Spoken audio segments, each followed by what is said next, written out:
पिछले हफ्ते चाहे रूस से इंपोर्ट हो रहे तेल को लेकर बड़ी खबर आई कि रशिया अब भारत को केवल $4 पर बैरल डिस्काउंट दे रहा है, पर भारत ने अभी भी अपने इंपोर्ट को लेकर कोई कमी नहीं दिखाई, बल्कि जून महीने में पिछले सब रिकॉर्ड तोड़ते हुए 2.2 मिलियन बैरल पर डे कच्चा तेल इंपोर्ट किया जा रहा था, जो कि इराक और सऊदी अरब की कंबाइंड शिपमेंट से भी ज्यादा है। इसके ऑपोजिट भारत भी रूस को डिफेंस की बड़ी शिपमेंट्स एक्सपोर्ट करता है, लेकिन इसकी वर्थ इतनी बड़ी नहीं होती जितनी मात्रा में अभी भारत रशिया से तेल खरीद रहा है। यही वजह है कि अभी तक भारत और रशिया के बीच इंडियन रूपी को लेकर ट्रेड सेटलमेंट नहीं हो पाया, पर भारत रशिया के साथ अपने रिलेशंस को बरकरार रखने के लिए बड़ा कदम उठाने जा रहा है, जिसके लिए इस मुद्दे पर RBI को इन्वॉल्व किया गया है, ताकि जल्द से जल्द रशिया के पास पड़े 40 बिलियन रुपए का सेटलमेंट हो पाए, क्योंकि रशिया का कहना है कि इंडियन रूपी कन्वर्टेबल नहीं है। इसलिए जब भी वो किसी दूसरे देश से रुपए में पेमेंट करने की कोशिश करता है तो 2 कन्वर्जन से होकर पेमेंट बनती है, और रशिया के हिसाब से ये एक घाटे का सौदा है। पर आज की खबर से इस मुद्दे को एक नया मोड़ मिला है, तो वीडियो को अंत तक जरूर देखिएगा और चैनल को सब्सक्राइब करना मत भूलिए। नमस्कार दोस्तों, आज की बड़ी खबर है कि रिजर्व बैंक ऑफ इंडिया अब इंडिया रशिया ट्रेड इम्बैलेंस को ठीक करने के लिए स्टेप इन कर रहा है। RBI दूसरे देशों से लोकल करेंसी में डील करने के लिए बैंक्स को गाइडलाइन प्रोवाइड करेगा, जिसके जरिए banks electronic bank realisation certificate यानी कि ERBCs को इजीली इशू कर पाएंगे।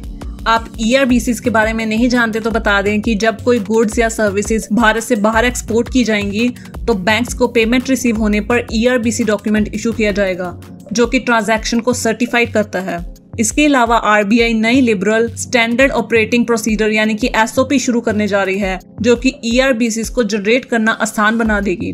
RBI इस SOP को अगले 2 से 3 दिन में शुरू कर देगी और वो इमीडिएटली इफेक्टिव भी कर दिया जाएगा। इससे भारत से होने वाले एक्सपोर्ट को बड़ा बूस्ट मिलेगा। इससे पहले रशिया ने भारत को इंपोर्ट के बदले $US या चाइनीज युआन करेंसी में पेमेंट करने की अनाउंसमेंट की थी, क्योंकि USD world wide acceptable currency है और इजीली कन्वर्टेबल भी है। जबकि दूसरी ओर चाइनीज युआन लेने के पीछे कारण था कि चाइना से रशिया को बड़ी मात्रा में एक्सपोर्ट भेजा जाता है। मशीनरी, न्यूक्लियर रिएक्टर, बॉयलर से लेकर इलेक्ट्रॉनिक इक्विपमेंट्स रशिया चाइना से ही इंपोर्ट करता है। यूनाइटेड नेशंस कॉमट्रेड की रिपोर्ट के हिसाब से 2022 में चाइना ने करीब $76.12 बिलियन की वर्थ के गुड्स रशिया को एक्सपोर्ट किए थे, और चाइना ने $85.38 बिलियन की वर्थ के तो केवल ऑयल और फ्यूल ही इंपोर्ट करवाए थे। और ओवरऑल चाइना का रूस से 2022 में $114.15 बिलियन का इंपोर्ट हुआ था। यही कारण है कि रशिया युआन में पेमेंट एक्सेप्ट कर रहा है, क्योंकि इसके मुकाबले भारत से तो केवल $3 मिलियन के गुड्स ही रशिया को एक्सपोर्ट किए जा रहे थे। जुलाई 2022 में RBI ने करीब 18 कंट्रीज में स्पेशल वॉस्ट्रो अकाउंट्स ओपन करवाए थे, जिनके थ्रू ग्लोबल ट्रेड के लिए पेमेंट्स एक्सेप्ट की जा सकें। और अब रिजर्व बैंक ऑफ इंडिया ने UAE की सेंट्रल बैंक से भी MOU साइन किया है, जिसकी डिटेल्स हम अगली वीडियो में कवर करेंगे। तो जुड़े रहिए हमारे साथ, मिलते हैं अगली वीडियो में। तब तक के लिए जय हिंद, धन्यवाद।